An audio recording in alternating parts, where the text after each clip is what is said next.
The smell hit me first when I opened the basement door, not decay. Perfume, the same vanilla scent Ashley wore in high school. My grandmother died last month at 92. Sweet church-going, cookie-baking Nana, who helped search for Ashley when she vanished our senior year. Nana, who held me while I sobbed, convinced my best friend had been murdered. Nana, who printed missing posters and organized prayer circles. Nana, who'd been keeping Ashley in her basement the entire time. The basement wasn't a dungeon. It was an apartment, fully furnished, stocked kitchen, bookshelves, even forter. And there was Ashley, sitting on a couch, watching OSAs like it was the most normal thing in the world. I couldn't speak. His dad had breed 8 years. 8 years of grief, of nightmares, of therapy. 8 years of visiting her mother, who still kept her bedroom exactly the same. Ashley stood up slowly, looking healthy, well-fed. Her hair was different, but she was definitely alive. Not the kidnapped victim I'd imagined. She explained everything in a rush, like she'd been rehearsing for years, the abuse from her stepfather. The night she ran to my grandmother, Nana's offer to hide her until she turned 18, but then fear kept her trapped. Fear of being found, fear of going back, and Nana, lonely after losing her own daughter years ago, had found purpose in protecting Ashley. Every time I'd visited, Ashley had been right beneath me, bailing to me cry about losing her arrow, me blame myself for not being a better friend. She'd wanted to reveal herself so many times, but Nana convinced her it would mean being forced back to her abuser. The estate lawyer kept calling papers to sign a house to inherit. A basement with a secret that could destroy multiple lives. Ashley showed me everything. Nana's letters detailing years of careful planning, Hoytel documents already prepared, job references, a complete new identity. They created their own twisted family down here, Panter. A woman desperate for someone to mother and a girl desperate for a mother who choose her. The money Nana left for Ashley was substantial, muching to disappear properly this time. Meta to never look back. Her stepfather had died 3 years ago in a car accident. Ashley could have left then, but by that point she'd been dead so long she didn't know how to come back to life.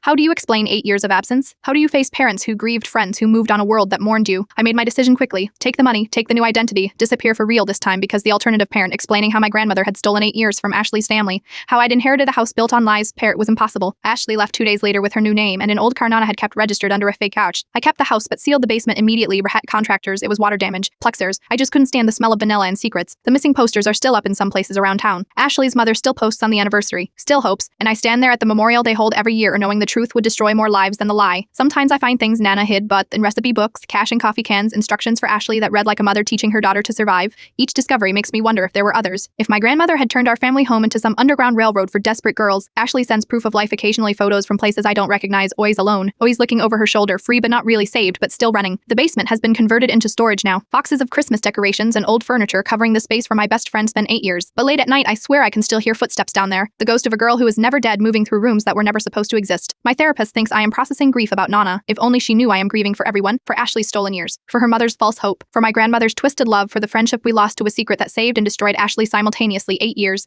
A whole life lived beneath floorboards and lies. And now I am the keeper of this inheritance nobody wanted, burnt a house full of ghosts who are still breathing somewhere, carrying fake names and real trauma. The vanilla perfume finally faded last month, but the weight of knowing, that's my inheritance forever. Some gifts come with mortgages, others come with the kind of secrets that make you understand why Nana kept that basement door locked, not to keep Ashley in, but to keep the truth from getting out.